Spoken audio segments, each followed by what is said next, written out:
بسم اللہ الرحمن الرحیم صلی اللہ علی النبی الکریم۔ مطالعے کی ایک جھلکی 0 پوائنٹ کی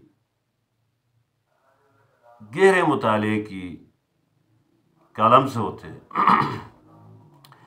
میں نے سینکڑوں کالم پڑھا، ان میں سے 360 کالموں کا انتخاب کیا، پھر 360 کالموں میں سے 360 دنوں کے مطالعہ 1 سال کی ہوتی ہے۔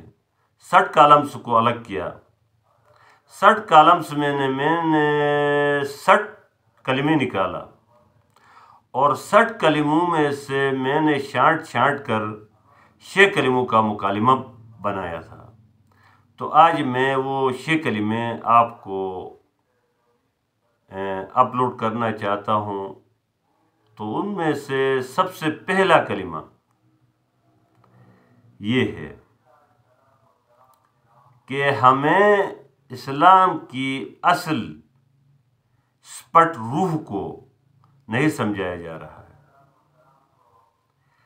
ہمیں ہمارے معاشرے کو اسلام کی اصل روح کو نہیں سمجھایا جا رہا۔ ہمارے معاشرے کو اسلام کا اصل روح نہیں پہنچتا۔ اللہ تک پہنچنے کا راستہ ماتھے کے محرابو سے نہیں نکلتا۔ اللہ تک پہنچنے کا راستہ ماتھے کے محرابو سے نہیں نکلتا۔ اس لیے آیت الذی میں دیکھو تو فویل للمصلی، اس نمازی کے لیے ویل ہے۔ ویل سے تو جہنم پناہ مانگتا ہے، ایسے خطرناک جہنم ہے جو دینے کا، یتیموں کو، مسکینوں کو، غریبوں کو دینے کا ترغیب نہیں دیتا۔ تو یہ اس نے وہ تمام مکالموں کا نچوڑ بتایا کہ اللہ تک پہنچنے کا راستہ ماتھے کے محرابو سے نہیں نکلتا، یہ انسانیت سے جنم لیتا ہے۔ انسانیت ہو تو اللہ تک پہنچنے کا راستہ پیدا ہو جاتا ہے۔ تیسرا کلمہ اس کا وہ تمام کا میں نے تحقیق پھر تنقید اور پھر تخلیق کے دائرے سے گزار کر یہ 6 کلمے میں نے نوٹ کیا ہے۔ ان میں سے تیسرا کلمہ یہ ہے کہ بے بس انسان دنیا کا سب سے بڑی عبادت گاہ ہوتا ہے۔ بے بس انسان دنیا کی سب سے بڑی عبادت گاہ ہوتا ہے۔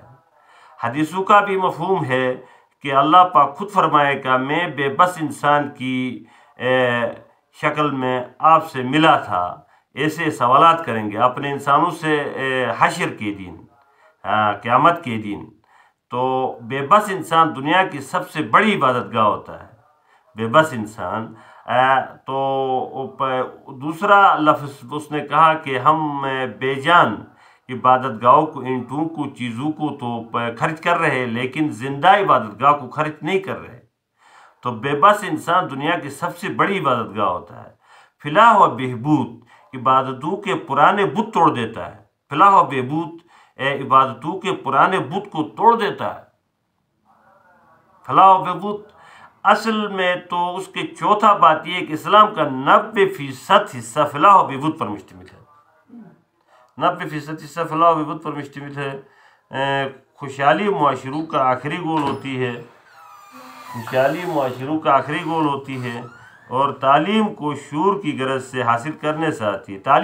تعلیم ہم جاب کی غرض سے حاصل کرتے ہیں، تعلیم ہم جاب کی غرض سے حاصل کرتے ہیں، اور خوشحالی جو آتی ہے انسانوں کو وہ شعور سے آتی ہے۔ اگر شعوری شخصیت، شعور کے مالک انسان 3 سال محنت کرے تو وہ پوری دنیا کو سوچنے اور مدد کرنے پر مجبور کر سکتا ہے۔ پوری دنیا کو سوچنے اور سمجھنے پر مجبور کر سکتا ہے اور مدد کرنے پر مجبور کر سکتے ہیں۔ ہمارے ملک میں سالانہ 10 لاکھ بے روزگار پیدا ہوتے ہیں، جس کی وجہ یہ ہے کہ ہم تعلیم اور علم کو جاب کے لیے حاصل کرتے ہیں، شعور کے لیے حاصل نہیں کرتے۔